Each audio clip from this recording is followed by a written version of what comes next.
Okay, October 15, Sunday, 2023, episode 1909, 1910, and 1911. This is your card. Here we go. Kuha tayo dito ng tatlo. So, kumusta yung mga sahod natin? First, higher calling ulit. Ba't ganito? Kahapon ganyan din. Pangalawa, personal choice. And then, pangatlo, intuitive. Okay. So, may nagbago, no? Yung kahapon, yung una is higher calling din. Tapos, yung pangalawa ngayon is personal choice. Ito naman eh. Kasi 'di ba, kung maihahalin tulad natin ito sa isang anak na yung pamilya ninyo is halimbawa mga doktor, abogado, inhinyero, seaman, nurse, kung ano-anong profesyon, guro, no? Sa ano ninyo, sa buhay, sa pamilya. Ito 'yon, 'di ba? Tinutumbok dito yung higher calling.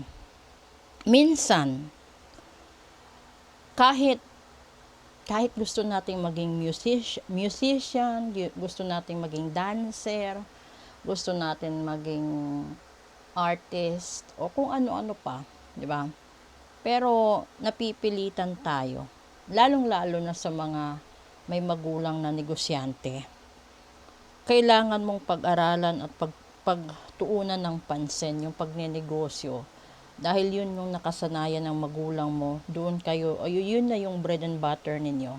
Pero yung higher calling deep inside, sa puso mo is, iba ang gusto mo. 'Di ba? Iba yung personal choice mo. So, minsan, may mga anak na nagiging rebelde. Dahil sinusunod nila yung personal choice nila. At ito kasi yung nasa intuition nila na ito yung gusto ko, ito yung buhay na gusto ko, 'di ba? Na minsan nagiging dahilan na inaabandon na ka ng magulang mo, naging dahilan na naging layas ka na anak. Kasi yun na yun eh, 'di ba? So ngayon yung mangyayari dito is darating ang panahon na maiintindihan mo kung bakit sinasabi ng magulang mo na pag-aralan mo, 'di ba? Kasi kapag tayo yung nasa stage pa ng kabataan natin, hindi naman natin iniisip na biglang mawawala magulang natin, biglang darating yung mga unos na hindi natin kaya, 'di ba? So siguro sa tamang panahon at sa tamang pagkakataon, doon natin maiintindihan na minsan, kailangan nating isang tabi yung gusto natin dahil wala nang magmamanage ng negosyo, ng paaralan, kung meron kayong paaralan, walang magmamanage ng kung ano ang meron. Tapos, ang hirap kasi personal na experience ko. Hindi namin inaasahan na mawala papa namin eh. So, nung panahon na nawala na, namatay na, sabi ko, ang hirap. 'Di ba? Kasi nasanay kami na okay lang lahat eh. Kapag may bills, andyan papa namin. Kapag may mga emergencies, andyan papa namin, mama namin, no?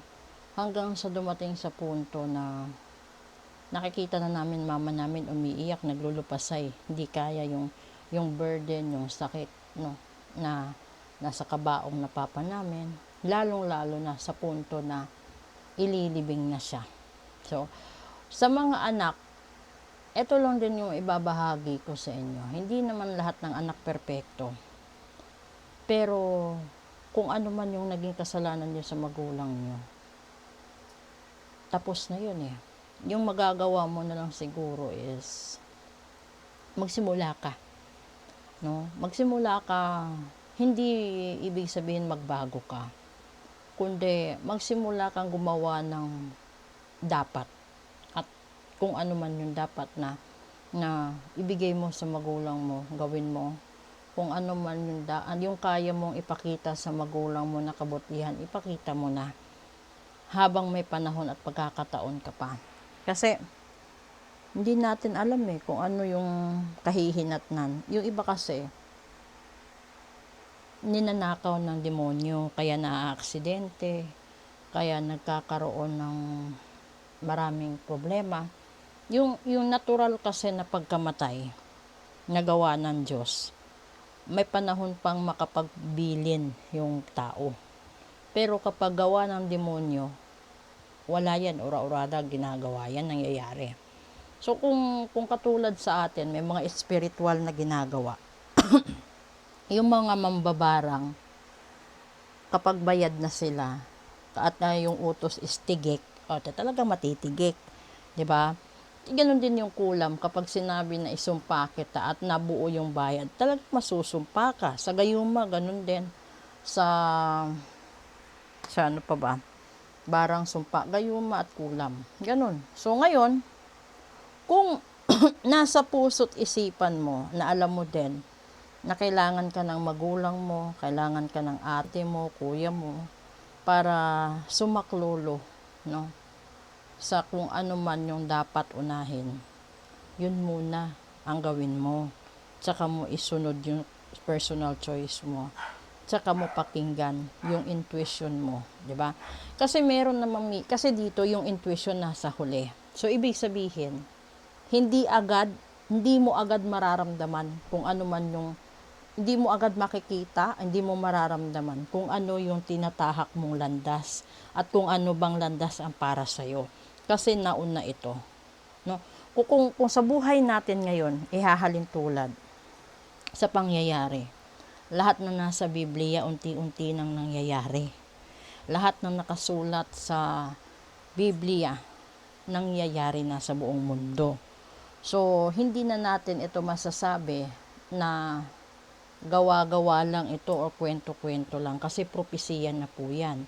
So yung mga katulad namin na kayang mag-predict, no, ng panahon, kayang mag-predict ng pagkakataon, wag nyo isa walang bahala dahil hindi naman kami binigyan ng ganitong gift kung wala ring dahilan, 'di ba? So kung mag-share kami sa inyo ng opinion, mag-share kami sa inyo na kung ano man yung nakikita namin at nararamdaman namin, you have to be thankful kasi hindi lahat nagkakaroon ng ganyang pagkakataon. Okay? So, proceed tayo sa special episode. Ay, kung ihahalin tulad mo ito sa pag-ibig, yun pala, di ba? Kahit kasal ka na, kung hindi siya yung tadhana mo, kailangan mo talagang mamili. Kasi, maniwala kayo, kahit kasal kayo, at yung personal choice mo, yun yung tadhana mo, mas malakas ang kabog ng dibdib at pagmamahal at koneksyon ng nakatadhana kumpara sa naikasal. So, dito napapatunayan na yung kasal gawa ng tao. 'Di ba? Pero yung tadhana gawa ng Diyos. Kasi yung marriage contract, tao ang gumawa nun. Yung tadhana, Diyos. So, alam ng Diyos na kailangan mong dumaan sa masalimuot na pamumuhay, masalimuot na relasyon, bago mo matagpuan yung nakalaan para sa'yo. Ganito din yon sa profesyon mo. Kumuha ka ng nursing, pero nandoon ka sa banda. Kumuha ka ng pagiging guro, pero nandoon ka sa tawag nito, NPA. Diba? May mga ganon. Pero alam nyo, yung mga sitwasyon kasi natin, parang baraha din. Hindi natin alam kung anong lalabas kapag naglaro tayo. So, yung buhay is isang napakahabang laro na kailangan mong langpasan kahit hindi man ito ipanalo.